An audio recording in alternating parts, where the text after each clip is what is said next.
Olá, vamos pensar numa coisa. Imagine um silêncio, mas não um silêncio qualquer.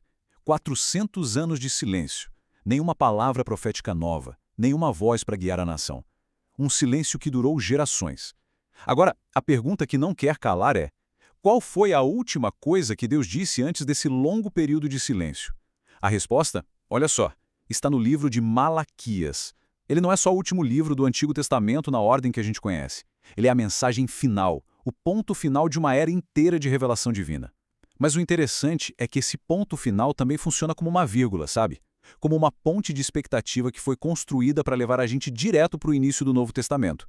Então, nosso trabalho aqui vai ser decifrar essa mensagem final, não só para entender o que ela significava para aquele povo, lá atrás, desiludido, mas para a gente descobrir por que essa voz, a última antes do silêncio, ainda ecoa de forma tão forte e relevante para nós hoje. Bem, a nossa jornada vai seguir a mesma lógica do livro de Malaquias. Primeiro a gente vai começar no crepúsculo da profecia, para tentar sentir o clima daquela época e entender o mundo para o qual Malaquias estava falando. Depois vamos mergulhar fundo nas grandes rachaduras que existiam na relação de Israel com Deus. Vamos ver como a dúvida sobre o amor de Deus era a raiz de toda a apatia. Como essa dúvida acabou envenenando a adoração, levando à corrupção no templo, e como a traição a Deus se refletia na traição dentro de casa. A gente vai investigar também aquele clamor por justiça de um povo que via o mal prosperar, e por fim, vamos ver como a resposta de Malaquias não era só para o tempo dele, mas era uma ponte profética que está firmemente conectada com as páginas do Novo Testamento. Ok, para a gente conseguir decifrar a mensagem de Malaquias de verdade, a gente precisa primeiro sentir o que aquele povo sentia. Nessa primeira parte, então, vamos fazer uma viagem no tempo. Vamos para uma era de promessas que pareciam quebradas, de uma fé que já estava desgastada pela rotina. Vamos investigar quem era esse mensageiro e, mais importante, por que o estilo literário dele era tão único, tão direto, quase uma discussão. Talvez essa fosse a única linguagem que aquele povo já cínico e cansado conseguiu ouvir.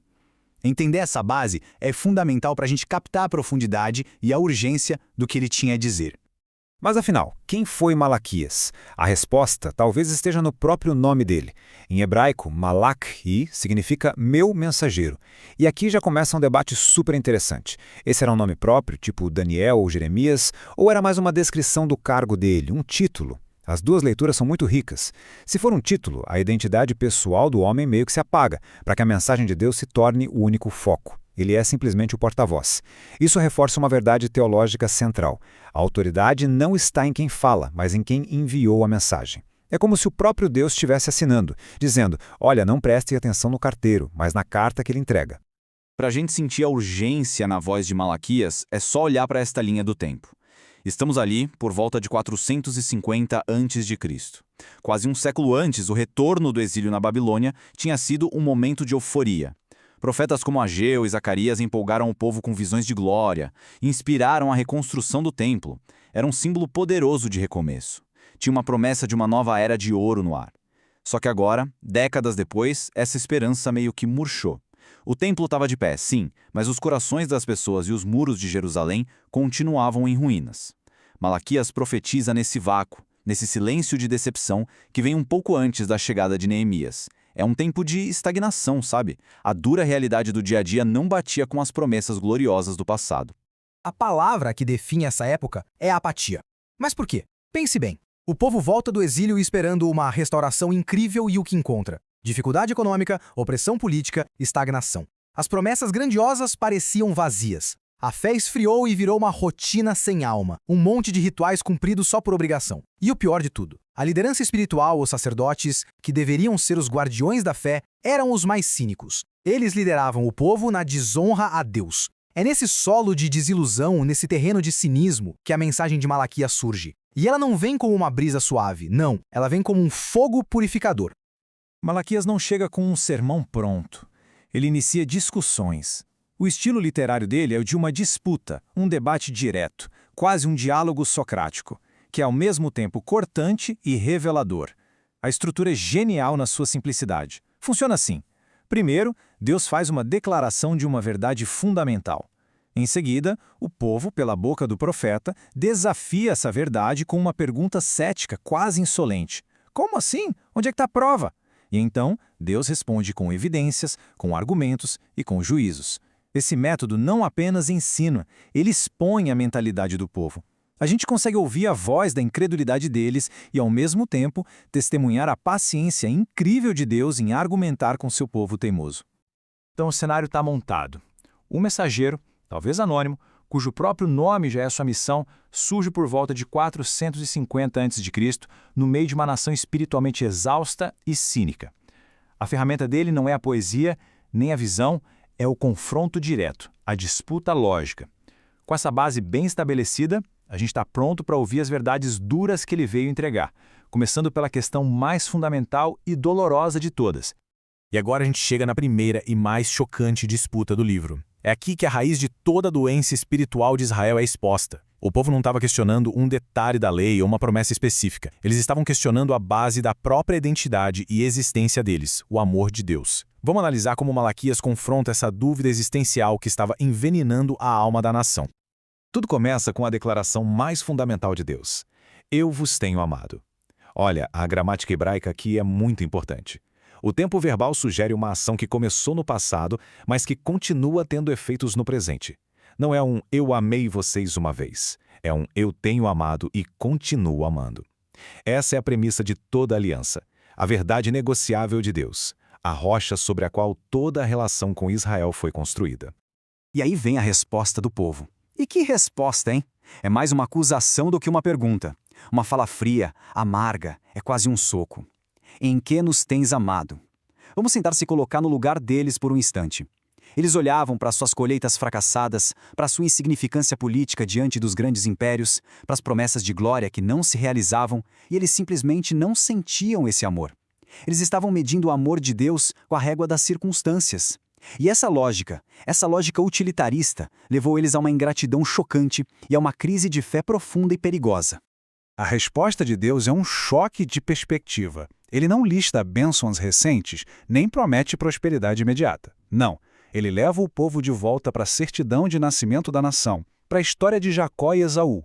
Ele diz, não amei eu a Jacó, e contudo aborreci a Esaú. A palavra aborrecer aqui não deve ser entendida como uma emoção de ódio. É um termo técnico de aliança, que significa não escolhido ou rejeitado para o propósito da aliança. Deus está dizendo o seguinte, a prova definitiva do meu amor não está no conforto de vocês agora, mas no meu ato soberano e livre de escolher vocês, Jacó, e não outros, para carregar a minha promessa ao mundo. Meu amor é a minha eleição, uma decisão baseada na minha graça, não no mérito de vocês. Isso nos leva ao coração do que Malaquias está ensinando sobre o amor de Deus. É um amor eletivo, uma escolha soberana, não uma reação emocional aos nossos atos. E é exatamente por isso, por não se basear no desempenho falho do povo, que esse amor é o fundamento da segurança da aliança. Pense bem, se o amor de Deus dependesse da fidelidade de Israel, a aliança já teria se rompido há muito, muito tempo. A mensagem para aquela geração era clara: parem de olhar para as circunstâncias e olhem para trás, para o ato imerecido que deu a vocês uma identidade e um propósito. Essa memória era o único antídoto verdadeiro contra o veneno do ceticismo. Então, resumindo, em resposta àquela pergunta amarga, em que nos tens amado, a resposta de Deus através de Malaquias é definitiva. Meu amor não é um sentimento que flutua com as circunstâncias materiais de vocês. É um compromisso de aliança, uma escolha soberana e imutável, provada na eleição de Jacó sobre Esaú. A fé de verdade não se baseia no bem-estar do momento, mas confia na fidelidade da escolha de Deus. Uma vez que se duvida do amor de Deus, o passo seguinte é quase inevitável: a desonra. Se o amor dele não é valorizado, por que honrá-lo? Na segunda grande disputa, Malaquias aponta o dedo para o epicentro da vida religiosa de Israel, o templo e seus sacerdotes. E o que ele revela é uma corrupção profunda, que transformou o que era sagrado numa ofensa e o ato de adoração num insulto. A acusação de Deus é cortante e ele usa analogias que ninguém poderia deixar de entender. Um filho, por natureza, honra o pai. Um servo, por obrigação, teme e respeita seu senhor. São verdades básicas da sociedade. Então Deus aplica essa lógica a si mesmo. Eu me apresento a vocês como pai da nação e como senhor da aliança. Se eu sou pai, cadê a minha honra? E se eu sou senhor, onde está o temor, o respeito reverente que me devem? Ele expõe a hipocrisia deles ao mostrar que eles não davam a Deus nem a honra básica que davam a figuras de autoridade humanas. A pergunta ecoa, revelando um vazio de reverência no coração dos sacerdotes. A lei de Moisés era muito clara. A Deus se oferece o melhor, o cordeiro perfeito, sem defeito, simbolizando que se está dando algo de valor, um sacrifício de verdade. Mas o que acontecia na prática no tempo de Malaquias? Os sacerdotes aceitavam e ofereciam os restos, animais cegos, doentes, aleijados, basicamente o lixo do rebanho, aquilo que eles nunca teriam coragem de oferecer a um governador persa, por exemplo. A atitude por trás disso era de cansaço, de enfado, como se eles dissessem: "Ah, que canseira." O culto virou um fardo, uma burocracia para ser cumprida da forma mais barata e fácil possível. Não era só negligência, era desprezo ativo. E essa atitude dos sacerdotes gerou uma cascata de consequências devastadoras. Primeiro, o nome de Deus, que deveria ser santificado, era profanado perante as nações vizinhas que observavam tudo. A adoração em Israel virou motivo de piada. Segundo, uma liderança corrupta gera um povo corrupto. Se os próprios sacerdotes não levavam o sagrado a sério, por que o povo levaria? Eles ensinavam o desprezo pelo exemplo. Terceiro, Deus declara que a aliança especial com a tribo sacerdotal de Levi estava quebrada. Eles abandonaram sua vocação. E o resultado final? Um culto vazio, um teatro religioso que Deus rejeitava com força, chegando a dizer que preferia que as portas do templo fossem fechadas a receber tamanha hipocrisia. A lição aqui é atemporal e muito direta. Para Deus, rituais sem coração são lixo. A adoração que ele aceita nasce da integridade. E essa integridade não é um sentimento vago. Ela se prova de forma concreta na qualidade do que a gente oferece a ele, seja nosso tempo, talento ou recursos, e na atitude de honra que a gente demonstra. Deus não quer as nossas sobras. Ele exige o nosso melhor, simplesmente porque ele é digno do melhor. Agora Malaquias faz uma conexão que é ao mesmo tempo brilhante e desconfortável. Ele mostra que a forma como tratamos a Deus, a nossa infidelidade vertical, se reflete diretamente na forma como tratamos uns aos outros, a nossa infidelidade horizontal. E ele escolhe a arena mais íntima e sagrada da sociedade para provar seu ponto, o casamento. Nessa disputa, a quebra da aliança matrimonial se torna um espelho doloroso da quebra da aliança com Deus. A denúncia é específica e tem tudo a ver com a sociedade da época. Homens de Judá estavam se divorciando de suas esposas israelitas, as esposas da sua mocidade, com quem eles tinham construído uma vida, para buscar casamentos mais vantajosos, talvez por dinheiro, talvez por status, com mulheres estrangeiras, que traziam junto a adoração a outros deuses. Para Malaquias, isso não era uma questão de preferência pessoal ou um simples contrato social que se desfaz. Não, o casamento era uma aliança, um pacto solene. Trair a esposa era trair a comunidade da aliança e, no fim das contas, o próprio Deus que foi testemunha daquele pacto. Mas por que essa prática era tão grave? Malaquias constrói o argumento dele em camadas. Primeiro, ele coloca Deus como a testemunha oficial do pacto matrimonial. Quebrar o pacto era mentir na cara de Deus. Segundo, ele usa uma palavra hebraica fortíssima para traição, perfídia, mostrando a natureza cruel do ato. Terceiro, o risco era prático e teológico. Casamentos com idólatras ameaçavam a descendência santa, a transmissão da fé e das promessas da aliança para a próxima geração. E, no fim, a conclusão inevitável.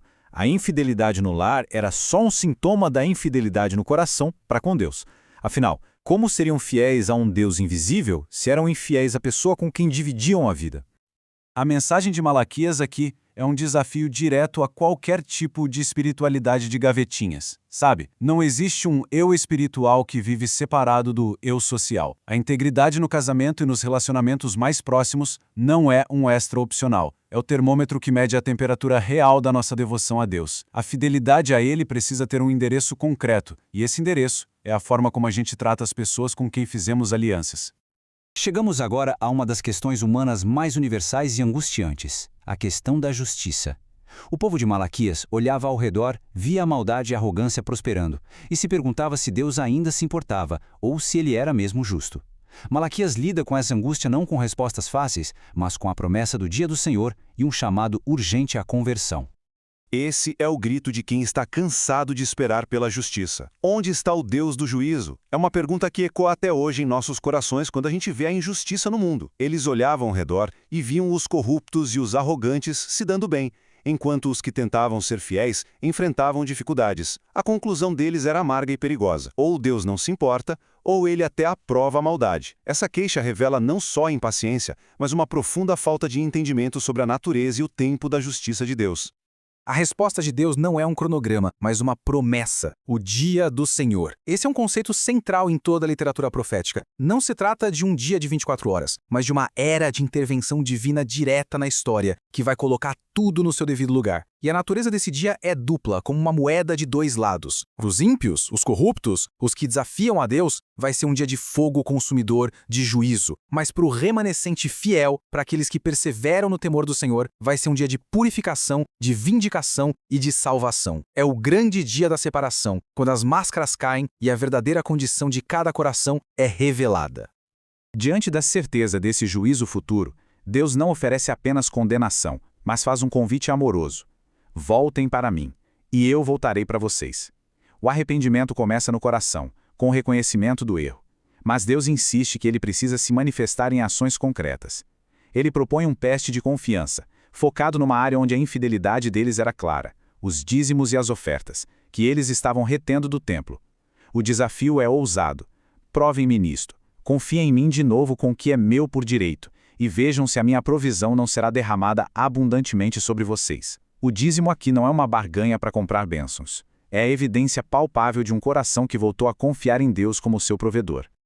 Concluindo esta ascensão, a resposta de Deus à crise de justiça do povo é dupla. Primeiro, ele garante que a justiça virá de forma definitiva e purificadora no dia do Senhor. Nenhuma maldade ficará impune. Segundo, ele oferece um caminho presente de reconciliação através do arrependimento genuíno. E a prova desse arrependimento está na fidelidade prática exemplificada na devolução dos dízimos, que é, em essência, um ato de restaurar a honra e a confiança em Deus. Chegamos agora ao clímax do livro, onde Malaquias deixa de ser só um crítico de seu tempo e se torna um arquiteto do futuro. Ele não apenas fecha a cortina do Antigo Testamento, ele constrói a ponte que vai nos levar, depois de 400 anos de silêncio, direto para a primeira página do Novo Testamento. É aqui que a mensagem dele se torna eternamente relevante. A influência de Malaquias no Novo Testamento é profunda, mas não é toda igual. A profecia mais direta e impactante, que representa a maior fatia de sua influência, é a do mensageiro que prepararia o caminho do Senhor, uma sombra inconfundível de João Batista. Mas sua crítica forte ao sacerdócio levítico falho e aos sacrifícios inúteis também ecoa muito, criando a necessidade teológica que só o sacerdócio perfeito de Cristo poderia preencher. O conceito do dia do Senhor é aprofundado e reinterpretado na pessoa de Jesus e, de forma surpreendente, até a missão global da Igreja encontra sementes nas palavras deste profeta. Vamos seguir os passos dessa transição profética. Malaquias 3:1 declara: Eis que eu envio o meu mensageiro que preparará o caminho diante de mim. Depois dessa palavra, a voz profética se cala por cerca de 400 anos. Imagine a expectativa, o silêncio tenso. Então, de repente, surge uma voz no deserto, João Batista. E o próprio Jesus, em Mateus 11, o identifica sem deixar dúvida. Este é aquele de quem está escrito. A profecia se cumpre na frente de todo mundo. Da mesma forma, toda a denúncia da corrupção dos sacerdotes e da ineficácia dos sacrifícios deles cria um vácuo, uma pergunta teológica que só poderia ser respondida por um sumo sacerdote perfeito e eterno, como o autor de Hebreus argumenta sobre Cristo. De forma brilhante, Malaquias cria as perguntas que só Jesus poderia responder. E aqui, no meio de uma crítica a um culto local e corrupto em Jerusalém, Malaquias lança uma das profecias mais globais e revolucionárias de todo o Antigo Testamento. Deus declara que seu nome não será honrado só em Judá, mas será grande entre as nações, entre os gentios, do nascer ao pôr do sol, para um povo que se via como guardião exclusivo da adoração verdadeira. E será um choque. É a promessa de que a adoração ao Deus de Israel não ficaria contida em Jerusalém, uma antecipação clara da missão universal do Evangelho que iria explodir no Novo Testamento. Portanto, o papel de Malaquias vai muito além de ser apenas o último profeta. Ele é o arquiteto da ponte da expectativa. Ele fecha a porta do Antigo Testamento, sim, mas não a tranca. Ele a deixa entreaberta, como uma fresta de luz apontando para a aurora de um novo dia. Um dia que começaria com uma voz clamando no deserto e culminaria com a chegada do próprio Senhor ao seu templo. Então, o que a gente leva de Malaquias? Vamos recapitular rapidinho. Que o amor de Deus é soberano e não se mede por circunstâncias. Que o culto que ele aceita exige integridade, não só ritual. Que a fidelidade em nossos relacionamentos é um espelho da nossa fidelidade a ele. Que a justiça de Deus é certa e o arrependimento é sempre o caminho de volta. E, acima de tudo, que toda a história do Antigo Testamento não era um fim em si mesma, mas apontava para frente, para a chegada do Messias. E assim, a mensagem de Malaquias viaja 2.500 anos no tempo e nos encontra aqui, hoje. A tendência à apatia espiritual, a oferecer a Deus os restos do nosso tempo e energia, a duvidar do seu amor quando as coisas ficam difíceis, a ser infiel em nossas alianças, nada disso é novo. As perguntas desse antigo mensageiro sobre a integridade da nossa fé não são relíquias de museu. São um espelho. E a pergunta que ecoa hoje não é só o que ele disse ao Israel antigo, mas o que sua mensagem, agora filtrada e cumprida na pessoa de Cristo, nos diz. Como nós hoje respondemos a essas mesmas questões em nossas vidas? A reflexão continua. Muito obrigado